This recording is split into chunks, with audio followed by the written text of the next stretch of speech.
So now let's talk about safety. And one of the main vulnerabilities for public Wi-Fi is because the technology is almost 15 years old. It's 2004. A lot of what the networks, even yours at home, is just using very outdated processes. And so that's why they're so vulnerable. And you really shouldn't be doing anything personal on a public Wi-Fi, Starbucks or something like. Don't do your banking at Starbucks. So, if you're worried about security, invest in a VPN, which is a virtual private network. And there are good free ones out there, but if you're worried about security, that's something that you want to spend money on.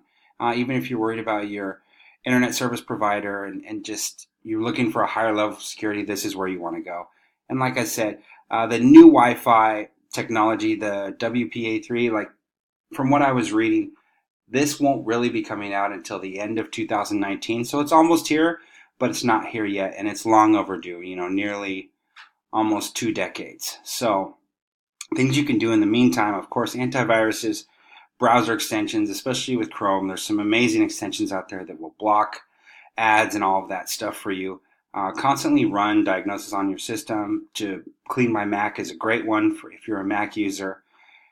Your password managers, security tokens. So there's programs out there where you can just memorize one password and then that program will actually create passwords for you for all your other accounts and change them for you. So if you're able to just really memorize one very difficult password with these programs, then that program can actually make passwords for you.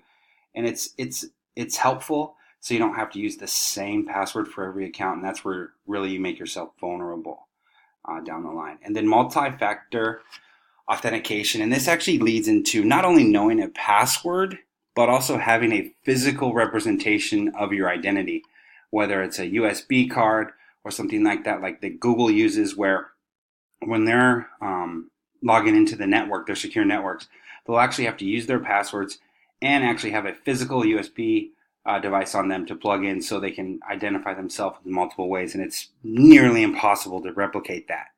So that's really the future of where we're going with multi-factor authentication. So I hope you enjoyed this brief presentation.